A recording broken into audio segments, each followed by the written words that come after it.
Hello, everyone, and thank you so much for joining us for the Mindfulness for the Busy Professional. This is something that I'm so excited. Vimal and I have been working on this for a couple of months now, haven't we? Yeah. Yeah. And we first connected at, it was Scaling New Heights last year, and then QuickBooks Connect. And that was when Vimal approached and said, I'd love to do a webinar for the Grove.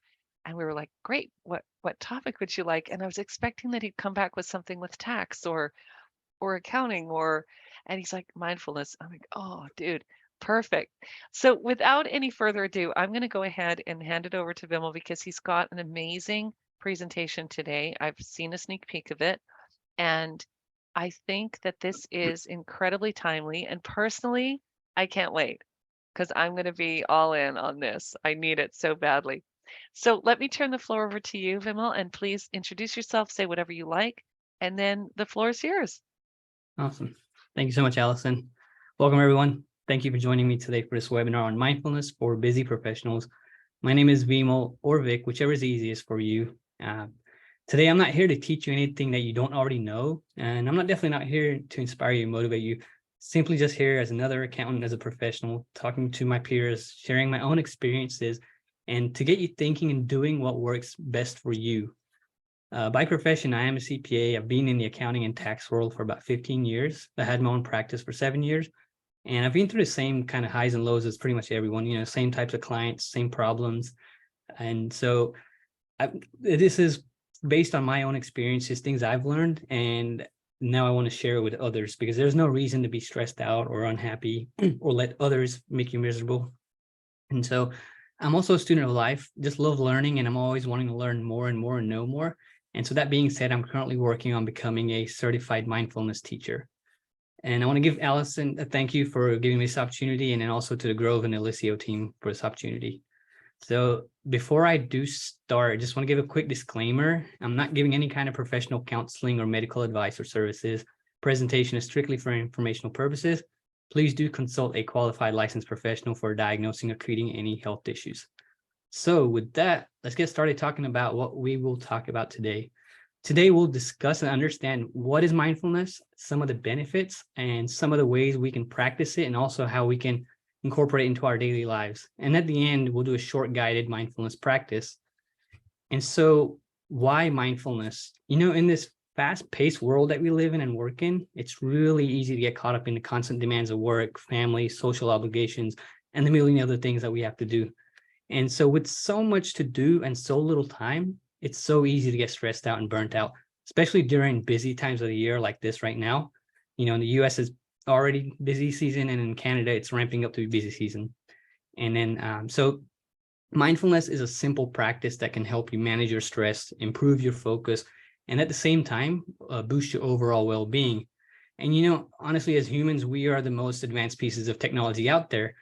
And a lot of times we don't really know how to operate this technology, or if something breaks down, then we go to a professional like a doctor or someone.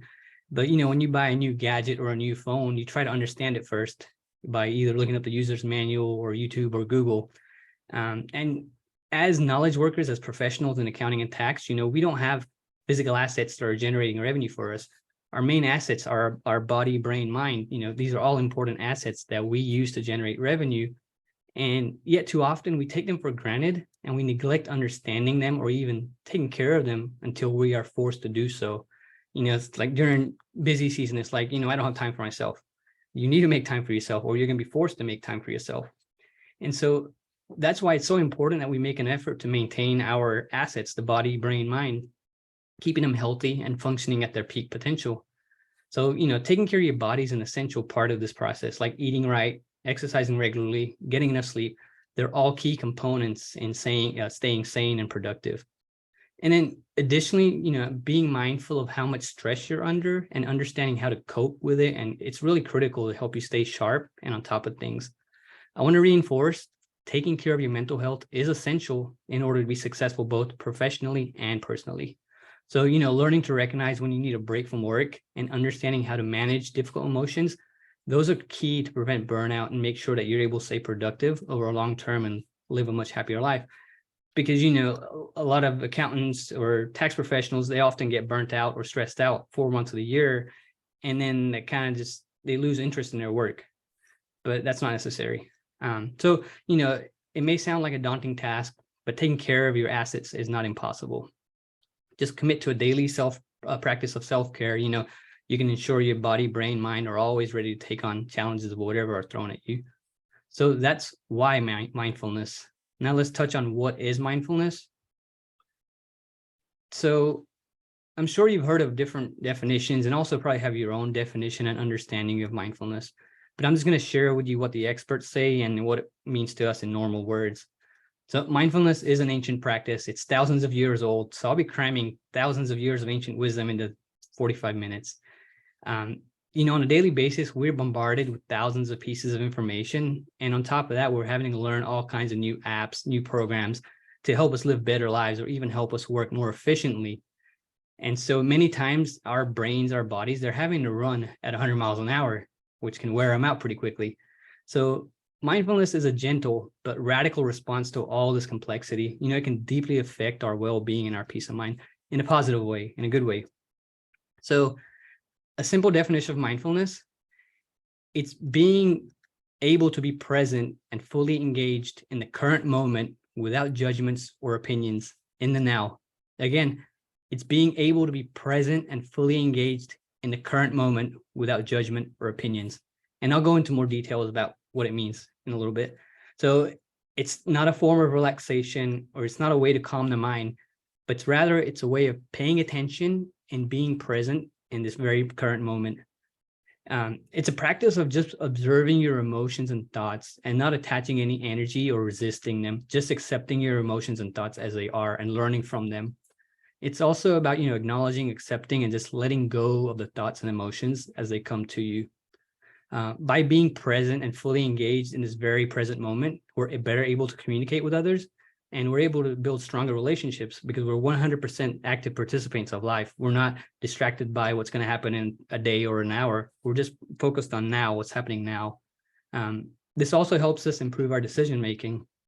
And, you know, people like us, the busy professionals, it can help manage our stress, improve our relationships, and, you know, whether it's with employees, clients, or even our family and friends. And so, you know, it's a state of being, meaning you're simply just paying attention to what you're doing and thinking right now. You're not even trying to do anything or even think of anything. When you're fully in the present moment, you're not worrying about that future deadline you have, or you're not even worrying about what client Karen said to you on the phone this morning. You know, I like to say it's like taking a step back and just watching your thoughts like you watch the clouds go by in the sky. You know, just watch the clouds in the sky with awe. Just notice the beauty of the clouds. It takes a lot of practice and opening up our mindset. You have to have a positive mindset. You know, it's also about being kind and gentle to yourself, just like how you'd be kind and gentle to a friend. And mindfulness is also about being aware of your body and your breath, just like you would be aware of like the wind when it touches your face or how the sun touches your skin. So those are examples of being aware of external sensations, but mindfulness helps you become aware of your internal sensations too. So we also need to touch on what mindfulness is not, because there are many common misconceptions out there. And so mindfulness is not about becoming good at sitting on a meditation cushion. It's not good about becoming good at doing some exercises. It's about us learning new ways of sensing, understanding, and responding to everything in life. It's definitely not a religious practice. It's a secular practice that can be incorporated to any kind of lifestyle or belief system.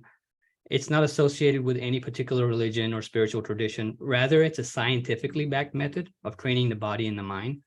And it's definitely not a way to escape reality or to avoid difficult emotions or thoughts. Mindfulness is not about achieving a state of perfect stillness or emptiness. And it's not a one-time practice. It's something that needs to be cultivated and practiced regularly. And, you know, there's a common misconception that it requires a lot of time and effort, but it can be practiced in short bursts throughout the day. Like you can incorporate into everyday things, like even brushing your teeth, eating. And I'll go over some examples later on how you can do it in your daily life. And so, you know, it can also be as simple as just taking a few deep breaths and focusing on the present moment for a few seconds or even a few minutes. So again, I want to reinforce it's important to understand that mindfulness is a way of paying attention and being present in the moment. It's not a way to change or control the present moment. So, you know, you have no control over what's happening externally, over the external circumstances or situations, But the one thing you do have control over is your own internal circumstances and situations. You can control how you respond to things. Because remember, the happiness factory is inside of us. We get to produce and decide how much happiness we want to put out. We're not going to let someone else decide how happy we want to be. So with that being said, I want to introduce the concept of the monkey mind or the chattering mind. The monkey mind describes our mind state because it's always jumping from thought to thought, just like a monkey is swinging from branch to branch, which makes it difficult to focus on the present, or even makes it difficult for us to have a clear and calm mind. So I'm sure a lot of us can relate to that, the monkey mind. But our goal with our mindfulness practices is to take this hyper jumping monkey and turn it into a calm and relaxed monkey that's always focused and living life in the present moment without getting caught up in all this mental chatter. Cool. So let's talk a little bit more about mindfulness. So you saw on the prior slide, there was a meditating monkey. So I want to touch on the relationship between mindfulness and meditation real quick. Mindfulness and meditation, they're closely related practices. And meditation is a practice that can help you achieve a state of mindfulness. So, meditation typically involves you focusing your attention on like a specific object, sensation, or some kind of activity to help you relax and, reduce your distracting thoughts. So in other words, meditation is a tool in your toolkit that you can use to achieve mindfulness. Because mindfulness can be a practice in many different ways, including meditation, yoga, Tai Chi, walking, even dancing, cooking, eating, brushing your teeth, washing your hands. You can be mindful when you do that.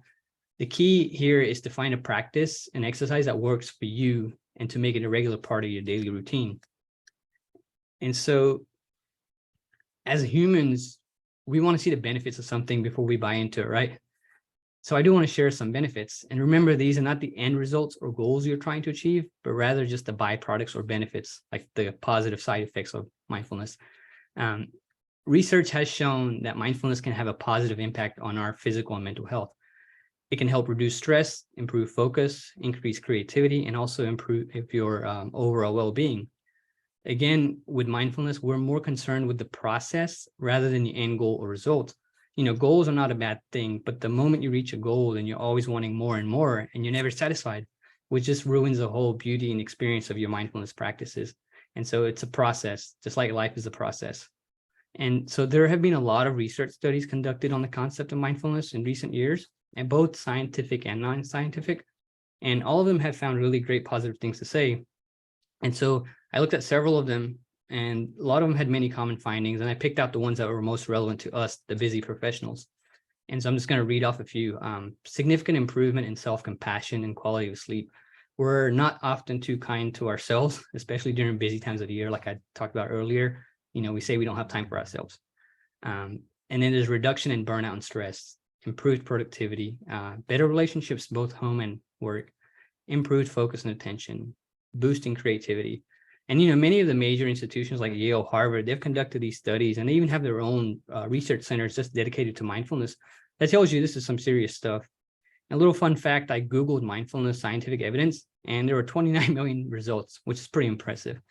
And so earlier I said this is all based on my own experiences. And so around 2017, 2018, I started getting into these mindfulness practices, yoga, meditation, and I've taken many different types of courses through different organizations. And before I started all this stuff, I'd get stressed out. I would have work longer nights, I'd worry about what clients said. And so I started, doing these different classes and courses and started understanding things. It took a few years for me to actually realize how it's really helping me. But I have noticed over the last 3 or 4 years, my stress during this time of the year has gone down significantly. And I no longer work crazy hours because I'm better able to manage like my time and my emotions and everything. I have more focus when I'm working on these things. So just thought I'd share that. And so earlier, I briefly touched on, why do we need mindfulness? So let's take a little deeper dive into it. We all experience negative feelings, which we have control over. However, we don't necessarily always know how to control them. So let's look at the dreaded 5-letter word, stress. Oh, sorry, is that a 6-letter word? Yeah, 6. Stress. So by definition, stress is pressure or tension created by an adverse or demanding circumstance. It's an emotion that's primarily self-created by our own thoughts, attitudes, expectations So we often create these negative feelings by either worrying about things that may not even happen or by being overwhelmed with the numerous tasks that we face in our life. And so these feelings can also be caused by external factors, such as like difficult relationships or challenging work environments. And so it's important to recognize that managing and preventing these negative feelings is largely a matter of our own responsibility. Because remember earlier, I said the happiness factory is inside of us. And so mindfulness practices help us understand these negative feelings. And so like they help us notice them or recognize them when they happen. And they also help us find ways to cope with them. So I'm going to take a short detour on the next few slides and talk about this concept that I read about in this book called Positive Intelligence by Shirzad Shamin. It's a really good book. So this diagram is directly from Positive Intelligence, and it's one of the best explanations and frameworks I've found to help us really understand the root causes of our stress, anxiety, fear, and some of the other negative feelings that we experience. I'm not teaching anything from the Positive Intelligence concept, but just using some of its key ideas to help us better understand ourselves. You know, most of the time when we learn new things or even attend webinars and seminars, we leave with a high level of enthusiasm, but that tends to fizzle out, mainly because of all these saboteurs that are inside of us. So the author defines saboteurs as a set of automatic and habitual mind patterns that each has their own voices, beliefs, and assumptions that work against your best interest. He says, you know, we develop these saboteurs early in our life to help us survive perceived threats of life, which are both physical and emotional, and it triggers the survivor brain. So you're always in survival mode, and that can be an energy drain. And so I'm going to go through the saboteurs real quick that we all have. So there's a judge. This is the mastermind. It compels you to find faults in yourself, others, conditions, and circumstances. It's the major cause of your anxiety, stress, anger, disappointment, shame, and guilt. Then we also have this hyperachiever voice inside of us who's always focused on external success and validation for happiness.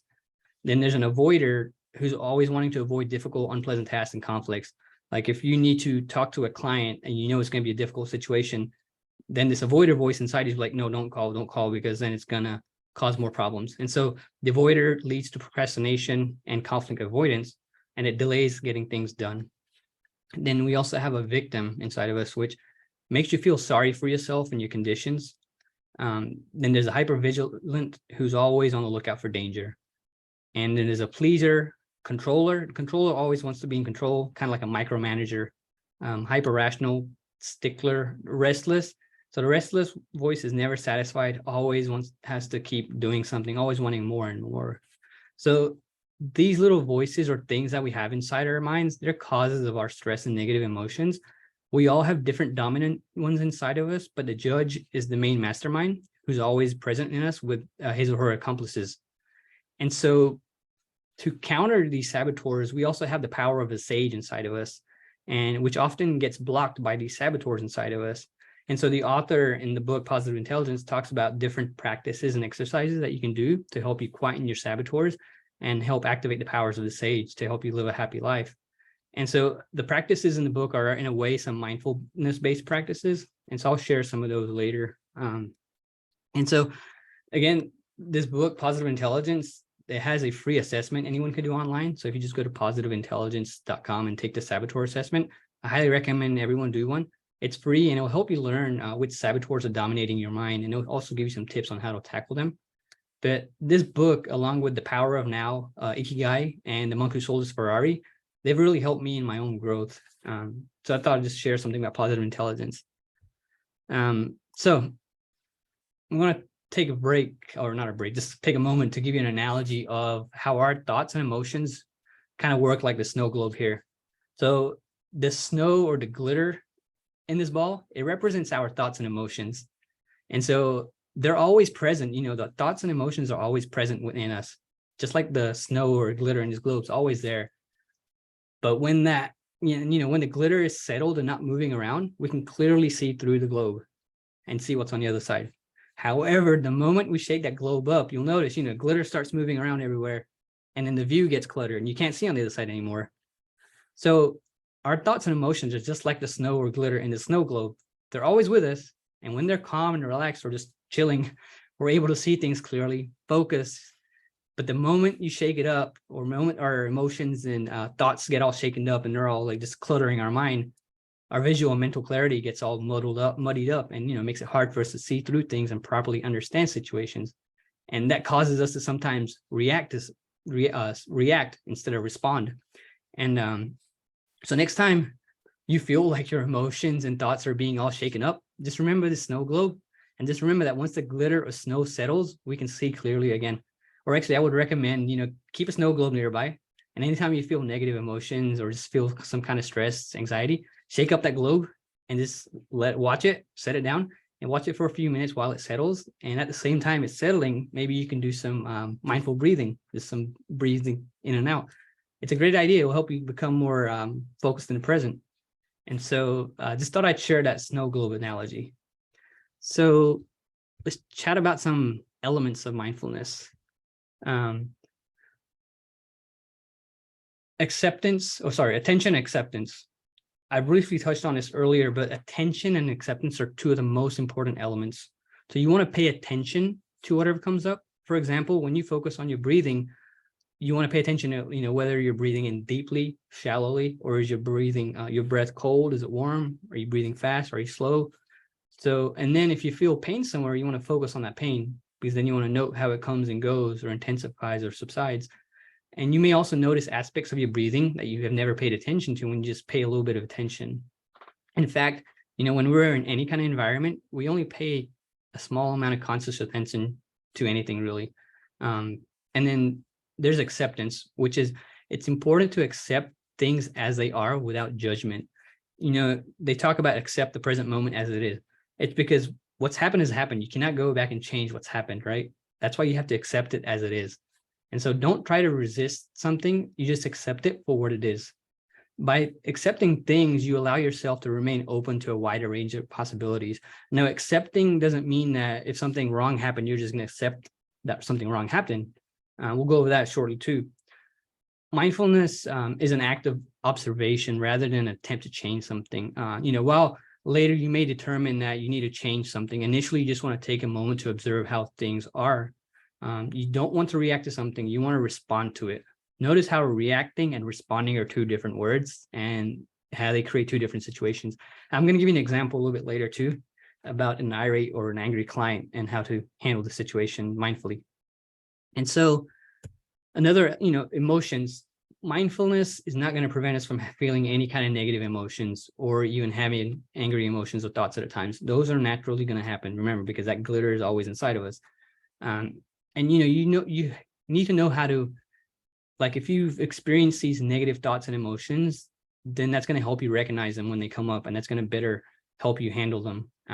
For example, if all you see, if all your life, if all you've seen is daylight and you've never seen darkness, then you might not know how to handle darkness one day if all of a sudden you're in a dark situation, because you know what daylight is like, or because you've experienced darkness, you can handle darkness. I think I need to clean up that example, but hopefully that made sense. So psychologists, they define the term emotional intelligence as better understanding how we feel, why we feel it, and what to do with these feelings. So you may have heard, all emotions are valid. This is true, but it doesn't mean that you can just throw temper tantrums whenever you want to. So it's really important to understand your emotions and use them in the right way. There are some emotions that help you perform better at your work. They're called high performance emotions. They're usually marked by high levels of interest or excitement. So high performance emotions are enthusiasm, confidence, tenacity, optimism. Again, we have to learn to understand these in our context and how they help us.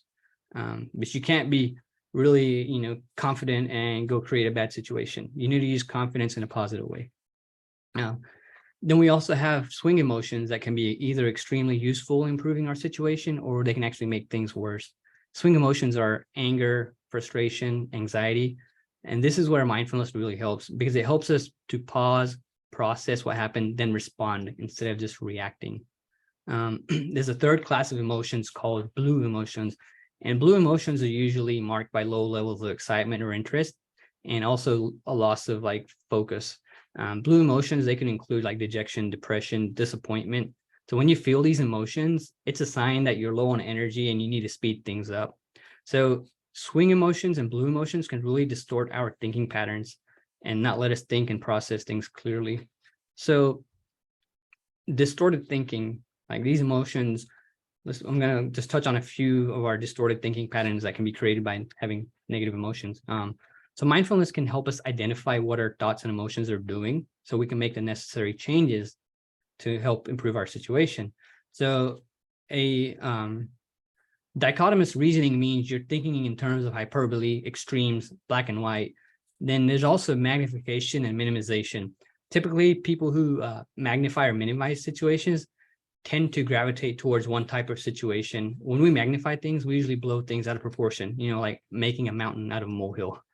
Then there's filtering, which is when you only hear the negative someone tells you, even though their statement has negative and positive things. And then another form of filtering is called disqualification. This is when you automatically just discount something positive someone says to you. And then jumping to conclusion occurs when you draw a conclusion about what someone else thinks, feels, or will do in the future with little to no information. Then there's two additional sub patterns of thinking under jumping to conclusions. It's mind reading and fortune telling. And, I've been guilty of this. Sometimes I'll just kind of fortune tell what a client's going to do based on what they said or did to me, which is not good. So I've learned from that.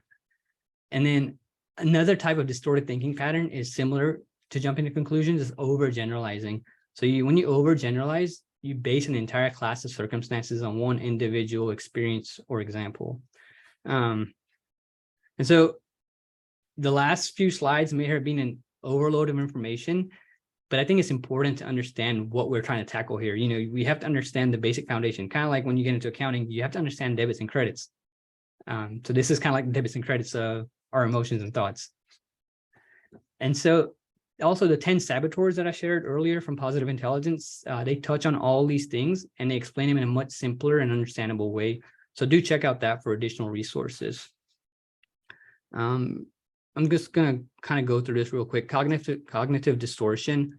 This is, as you become more mindful and aware of our distorted thinking, you may notice your tendency to fall in specific distorted thinking patterns more than others. And so, we have destructive labeling, where you just categorize something or someone in a generalized and negative fashion. And then we have personalizing, where you take the blame onto yourself. If anything bad happens, it's my fault. Blaming, this is when you blame someone else rather than blaming yourself. And then the tyranny of the should, this is a distorted thinking pattern, also kind of referred to as imperative thinking. This happens when you fixate on how you think a person or situation should or shouldn't be, rather than how they are. So this is an example of where our thoughts about a situation are not helpful. So this mind-body connection. So, we've experienced this ourselves probably, but there's a connection between what happens in the mind and the body. If you have a healthy mind, you have a healthy body. If you have an unhealthy mind, you have an unhealthy body. Research has shown that chronic stress and anxiety can all have negative effects on the body. Things like weakened immune system, or even risk of heart disease and other illnesses. On the other hand, positive emotions like joy, gratitude, contentment, they're linked to better physical health outcomes, improved like heart health, lower risk of diseases. And so understanding and harnessing the power of the mind-body connection can be a powerful tool. And so there's this lemon example. In one of the classes I took, they made us do this lemon example. And you can do this too if you want. I'm just going to kind of go through it real quick, but this will help demonstrate that whatever happens in the mind can have an effect on our body. At first, it may not work for some people, but if you try, it eventually does work. So what you do is you just close your eyes, rest your hands on your knees, and you sit with your back straight, body relaxed. And you imagine you're sitting at a kitchen table. There's a lemon in front of you. You imagine picking up the lemon, and you imagine that the lemon is wet and cold in your hand. Then picture yourself cutting the lemon in half, pick up one half, smell the lemon, and bite into it. And then is anything happening in your mouth? And then did your body react to thinking about biting into a lemon as if you were actually doing it? And so if that did happen, go ahead and leave a comment. Like I said, some people may not experience it the very first time, but if you just kind of focus on that, you'll kind of realize, okay, yeah, that imaginary lemon you're biting into kind of sends some maybe like sour chills.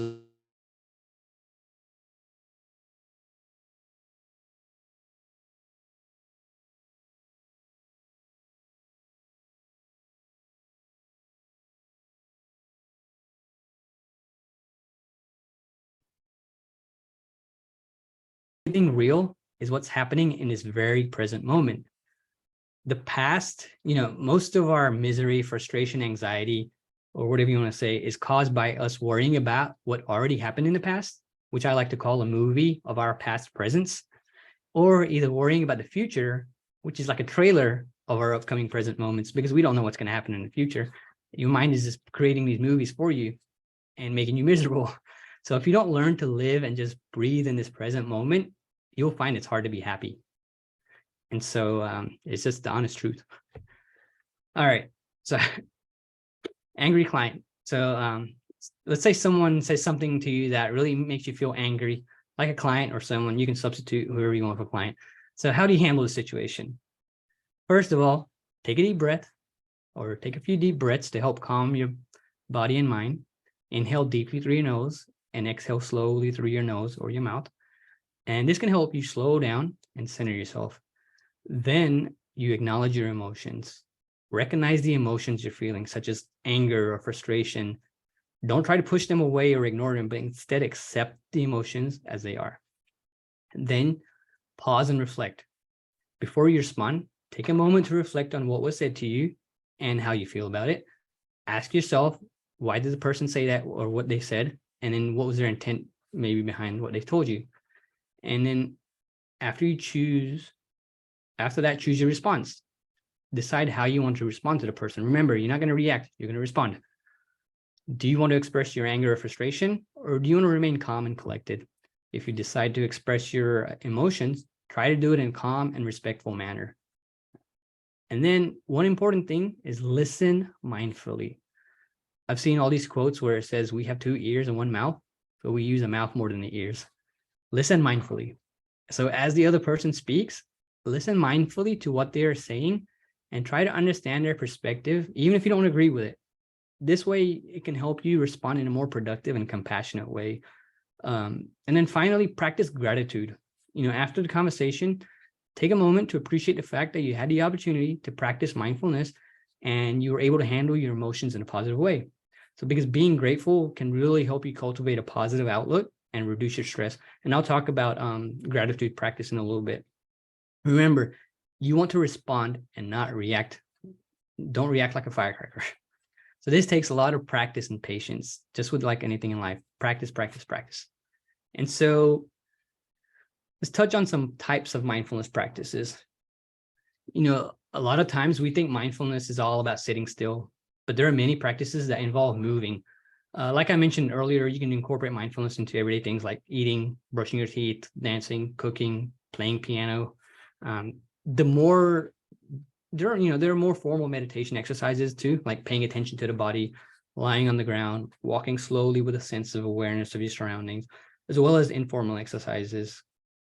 And so, so someone just said they use a Stride app. And funny, my Apple Watch every few hours tells me take a mindfulness break, and it just did that a few minutes ago. And so breathing as an anchor. So breathing is something that's very powerful, and you don't even have to go to the store to buy any kind of equipment for it. If we learn to use it the right way, it can do wonders for us. I like to use breathing as an anchor for my own mindfulness practices. It just means my breathing is the one thing I use to bring me back into the present moment, or to tell my body, hey, it's time to take a time out, focus on me, know what's going on outside. And so with breathing as an anchor, you want to focus on the sensation. So when you use breathing as an anchor, it's important to focus on the physical sensation of breathing. This could include like paying attention to the rise and fall of your chest, paying attention to the sensation of the air entering and leaving your nostrils, or even the sound of your breath. And then sometimes like I'll pay attention to how when I breathe, what's happening in my lower back. It's just a whole different experience. And then, returning to your breath, whenever your mind starts to wander away, you gently bring your attention back to your breathing. This helps cultivate mindfulness and keep you in the present moment. And, also it can help us slow down, like slowing down your breathing can help your mind slow down. It helps reduce stress and anxiety, because, when we're angry or worked up, our breathing is usually pretty fast. The calm, slower breathing is good for you. And then, practice regularly, like any mindfulness practice, using you breathing as an anchor is most effective when you practice it regularly. So set aside time each day to focus on your breathing and use it as an anchor for mindfulness. And, it doesn't have to be like a long time. It even can be like short bursts of like 10, 20, 30-second practices. And I do that sometimes too during the day. If I feel like I need a break, I'll just sit down in my chair and then close my eyes, and I'll show you a couple steps you can do in a second, and focus on my breathing. I'll take like 4 or 5 deep inhales, exhales. And so, and then while sitting, so this is kind of the practice I do when I'm sitting. Just kind of sit up straight, with your spine erect, close your eyes, and place your palms facing upwards. The reason for placing them upwards, and try this when you try it next time, but if you have them downwards and breathe, then your diaphragm only fills up to like about right here. But when you have your palms facing up, your diaphragm fills up to about right here, or your breathing comes up to here. I think it's like all the little energy just floating around helps, something like that. I haven't seen the scientific reasoning behind that, but it's just part of us. And so, this book I read, I think it was called Breathe by John Nestor. I don't remember off the sea, but he talked about like a cycle of breathing in and out. Like a breathing in cycle is about 5 seconds, and you hold it for a few seconds and you breathe out for 5 seconds. That's one whole cycle. If you do about 3 to 5 of these, then that's a good little exercise. And then mindful walking. And I think Allison just put a walking person in the chat, so she must do that. So, you can practice it while walking. So like I do this sometimes too when I'm outside walking. Like I'll just kind of pay attention to how my feet are landing on the ground, how it feels from under my shoes. And then like I'll also do some breathing while I'm walking. And then, just observing our surroundings and watching them with awe and curiosity. Just kind of take a time out from all that busy stuff and focus on like what's really in front of you, what's like your reality right now. And then gratitude. So gratitude is a powerful mindfulness practice because it shifts our focus from what we lack to what we have. We take time to reflect on the things we're grateful for. We can cultivate a sense of appreciation for our lives and the people and the experiences that make it rich. So this can help you shift your perspective and reduce negative emotions like anxiety and depression. It can increase your happiness and well-being too. And so focusing on the things we're grateful for, we can see challenges as opportunities for growth rather than the obstacles in our life. And you can incorporate gratitude as a mindfulness practice by simply either just like each day sitting down, journaling, or even just like talking to someone, telling them what you're grateful for, or even just like, closing your eyes and using your inside voice, or even out loud, just say things you're grateful for that happened that day or in your life. Remember, regular gratitude practice, it has long-term benefits. It has to be something you just practice. Don't do it once or twice and then give up. And one other thing about new things we learn, I think habits, 21 days, you got to do something at least 21 days before it becomes a part of you, right? And so then daily activities, like I talked about earlier. So the first part about brushing teeth and mindful eating, this comes from positive intelligence. And so you can be mindful when you brush your teeth. Like you can just observe and feel how it feels when the bristles rub against your teeth and gums. By doing this, you're focusing in what's happening now, and you're training your mind, like, okay, just focus on what's happening now. And then you can also observe and feel the toothpaste foaming up inside your mouth. And then like when you're eating, mindfulness, when eating, just kind of notice the texture, the taste, the sensations of the food you're eating. You want to use all your senses. You can also do playing instruments. You can be mindful when you do that. Like my son and daughter play the piano and they were trying to teach me. And then so I had to be focused in on what I was doing. I couldn't be worrying about something else while I was trying to learn piano. When you do gardening, driving, cooking, coloring, arts, crafts, things like that. And so I'll share a list of some of these practices, and then Allison can send it out. And so I thought I'd just share this slide. It's some famous people that have publicly spoken about their mindfulness practices, and have talked about the positive impact that the mindfulness has had on their lives, both professionally and personally. So, Oprah, Paul McCartney, Lady Gaga, I'm sure there's hundreds of others out there. So, when we start anything new, we're prone to make mistakes or even give up just because we're not seeing results, because something's not working. And so I just want to give a few tips for success. Maybe find some guided practices at first. You can't learn how to do mindfulness just by reading a book or watching YouTube or just watching me talk. You have to do some practices. And so find guided practices out there. And I'll share a few resources at the end that I'm working on creating.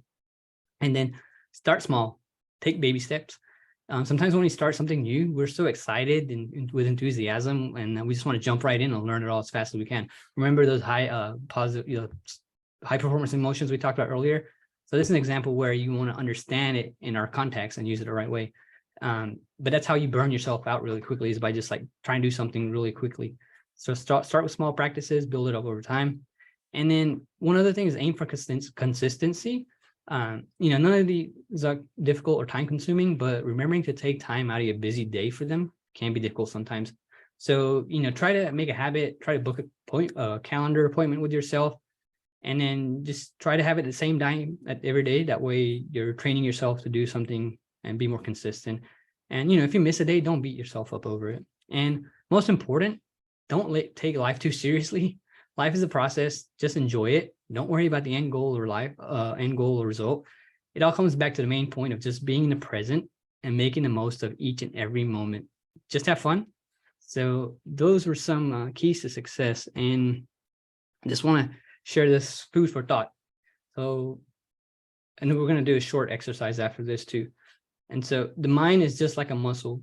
The more you exercise it, the stronger it gets and the more it can expand. So just like an athlete or a musician has to keep practicing to become really good at what they do, we have to keep practicing to become the best versions of ourselves and to be happy 24/7. So I've thrown a lot of information your way. I hope it's been helpful and you've been able to relate to a lot of it. So I've got this short practice I've created, and so I'm just going to give you some simple steps to follow. And the practice we're going to do today is a mini version of one of my favorites. It's called a body scan. It's a short body scan. At first, it may seem a little odd or hard to follow, but as time goes on, you'll learn the body scan is pretty powerful because you learn to sense your entire body. So you really don't have to do much, just a few things to keep in mind. Try to keep your eyes closed throughout the whole practice. When you're breathing, just try to breathe normally through your nose and back out through your nose. Nothing forceful, just easy, gentle breathing in and out. And then during the practice, try to use your breathing as an anchor, meaning, if you find your mind wandering away, just try to focus on your breathing, and try to just keep a steady breathing rhythm. And like I said earlier, try to place your palms facing up on your lap, and then try it later on, the facing down, facing up thing I was talking about. And then at the end, I'll instruct you when you can slowly and gradually open your eyes, but please do try to keep your eyes closed the whole time. That way you can contain all that inner magic. And one other thing to note, if you have any kind of thoughts, feelings, sensations, emotions, just let them be. Don't try to avoid them. Just acknowledge them, that they exist, accept them, and then let them move on. And then, so we're just going to start out. Just go ahead and start taking some normal breaths in and out. And then just go ahead and place your hands on your palms on your legs. And then you can go ahead and close your eyes. And let me go ahead and play this.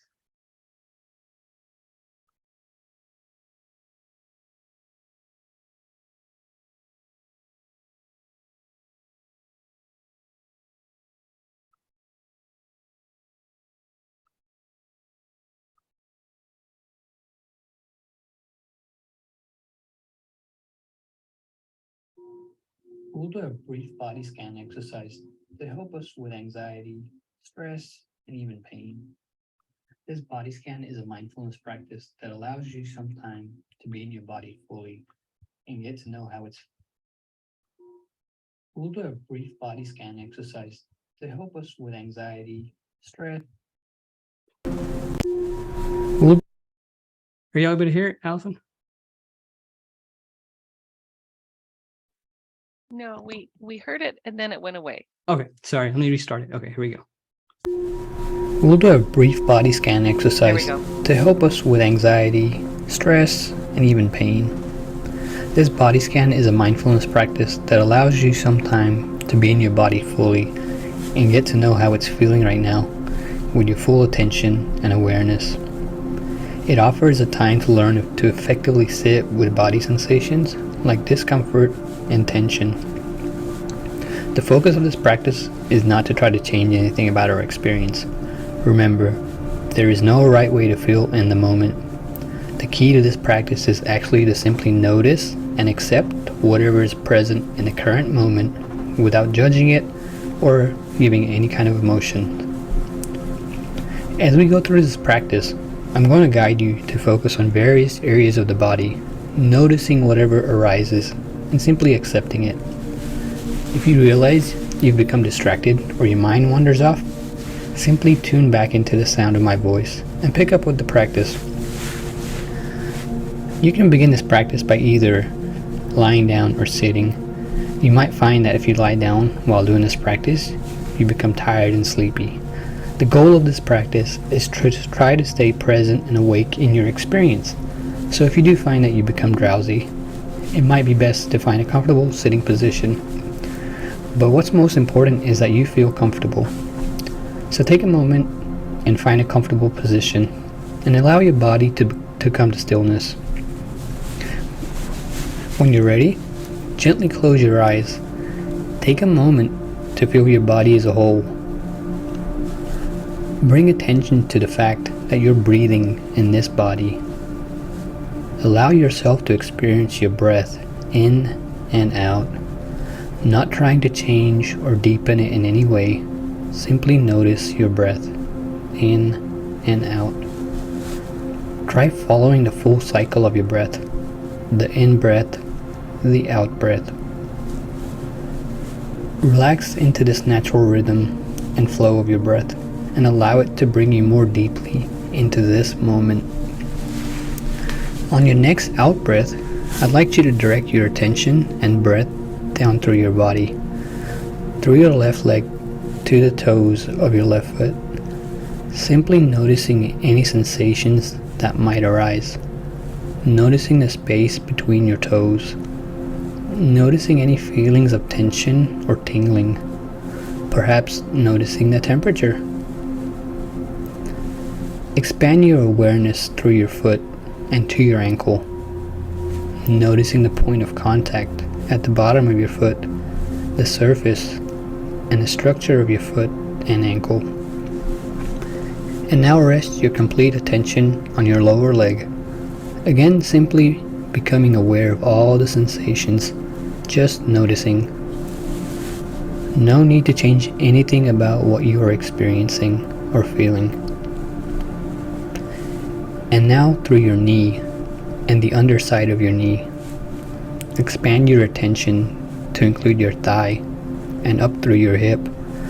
Again, noticing any sensations, perhaps tingling, achiness, tension. Perhaps you're noticing a sensation of relaxation. Whatever sensation you experience in this moment, attend deeply to it and allow it to be. And now, breathe into the toes of your right foot. Again, allowing your attention to rest lightly, simply noticing the point of contact, perhaps the muscles, the tendons. Bring your attention to your right shin and calf, the whole lower leg, up through your right knee, right thigh, and up through your hip. Perhaps noticing any achiness or tension, tingling, paying attention to the temperature. As you attend deeply to your body, you may notice sensations that feel strong or uncomfortable. Allow yourself to be open with this experience and to breathe into the feeling of discomfort, simply noticing and allowing whatever you experience in this moment. Don't try to resist any experiences or feelings. Notice through your waist and your abdomen any tension or holding, simply bringing your awareness to this area. And now move up your body to focus on your lower back, noticing the position of your spine, the muscles along your spine, noting the sensation of your rib cage as it rises and falls as you breathe. And now bring your attention to your chest. Are you aware of the sensation of your lungs expanding and contracting? Or perhaps the beating of your heart? Focus your attention on your collarbones and your shoulders. Continue down your right arm through the elbow, the wrist, your fingertips, the spaces between your fingers. And now, come to the left side of your body, from your shoulder down through your left arm, elbow, wrist, fingertips. Bring attention and awareness to whatever sensations you're experiencing in this moment. And now, focus your attention on your neck, your jaw, your face, and the crown of your head.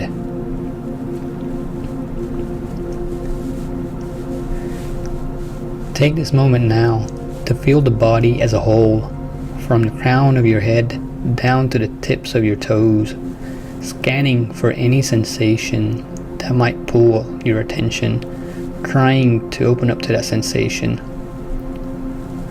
And now, as you sit with the experience of your body as a whole, bringing your attention to your breathing, simply noticing your breathing body, awake, tuned in, relaxing into this rhythm and flow of your breath as it allows you to sit deeply in this moment. And now, as this practice comes to a close, take the moment to acknowledge the time you spent intentionally nourishing your body by resting in this awareness. Congratulate yourself for the energy and the effort it took to stay aware, and form an intention to continue to practice in your everyday life, and a wish that the benefits of this practice can flow into your experience of your everyday life.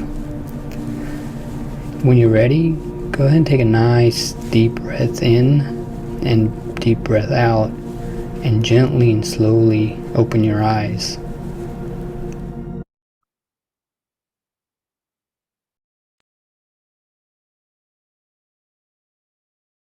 All right. So when everyone is ready, you can go and slowly and gently open up your eyes with a big smile. So on a scale of 1 to 5, how do you feel? Feel free to post a comment in the chat, or if anyone share their experience. I'm at a 4.5, I'm sure. Yeah, it's very good. Yeah, so that was a short mini one, but I mean, there are Mm. longer ones too that kind of gets you more deeper into the body. So it's more about just becoming aware of this body, because when we mostly think about the mind and the brain as like the powerhouse of the experience, but it's all one big like computer system down up top, from your top of your head down to your toes. And so these practices kind of help you get in thinking in that mode. Okay, this is all one big operating system that's working together, not just independently. And so we've got everybody chiming in. 4s, that was nice. They loved it. I mean, if this was the first time that folks have done this, it's really very transformational. And the interesting thing is it can be, as you pointed out, very, very short. Like, it doesn't have to be a whole day thing, right? Yeah. And then even like if you just like when I'm laying in bed, sometimes I can't fall asleep. I'll just kind of breathe in and out and just kind of take my focus from top of my head down to my toes, like part by part. And then eventually I'll fall asleep, but it relaxes me too. And so this is actually based on mindfulness-based stress reduction by Dr. John Kabat-Zinn. So if you want to Google that, anybody wants to look that up. He's actually got a YouTube one that's 30 minutes, a full body scan. And that will kind of put you to sleep or deep relaxation. And so just want to quickly share some additional resources that I've been working on. And so, you know, a lot of us, when you're starting out, we need guidance or just kind of a group. And someone asked me in one of the other webinars was like, you know, how can I stay committed when I go home? I'm the only one in my household who does these, and I don't have the support. So that's when you kind of find a support group or some kind of, you know, resource where you can do these shared practices. So I'm working on this platform. It's called mindfulness101.co. And we're going to have some kind of this short everyday, you know, a course in mindfulness and like weekly online sessions, kind of like this one, with longer practices. And then kind of a self-study library where you can just kind of view videos and lessons. And so if you go to mindfulness101.co, you can kind of sign up for the update list. It's not live yet, but you can still sign up for updates. And don't worry, I won't spam you. Again, thank you, Allison, for this opportunity. I really enjoyed it and talking to everyone. And if anybody wants to get a hold of me, this is my contact information. And I also have this weekly newsletter called 5 Minute Friday. If you go to my website, thebackpackcpa.com, you can sign up there. And I'm also on Twitter and LinkedIn. The backpack is a reference to him at Scaling New Heights with the messaging across the backpack, which is so cute. Vimal, I enjoyed that so much. I think the folks on the chat did as well. I found it really, really empowering. And I think some of the things that you're talking about is really just being when you're in the moment and you get to choose how you react. For me, that's the big takeaway. If you can put that pause between the feeling that comes in, oh, I'm Mhm. angry, and Right. then the responding instead Yeah. of reacting, it takes that pause. And I feel like for me, that's the main thing that I'm going to take away. But the other thing is I'm going to go to your website, mindfulness101.co, and take a look at the resources there. We did have one question whether you'd be willing to share the PowerPoint in PDF. Yeah, sure. So, okay. Yeah. And then we will be sharing this recording on the Grove for everyone who missed it or wants to look at it again, or maybe share it with their team. Yeah. So, folks, I'm going to end the webinar now. But yeah, the thank yous are coming in. Thank you, Yeah. Kelly. And Vimal, thank you so much. I Yeah, thank think you. yeah, I'll talk with you offline about Sure. the wonderful things that I think we can do with this. But for the moment, I hope this was wonderful for all of you as it was for me. And thank you once again, everyone, and especially thank you, Vimal. Yeah, All right, thank I'm you. going to end the webinar now. And yep, Joel says so awesome. Thank you all. Best part of the day. There you go. All right, everyone, have a wonderful day, and thank you again, Vimal. You're welcome. Thank you. Bye-bye. Bye.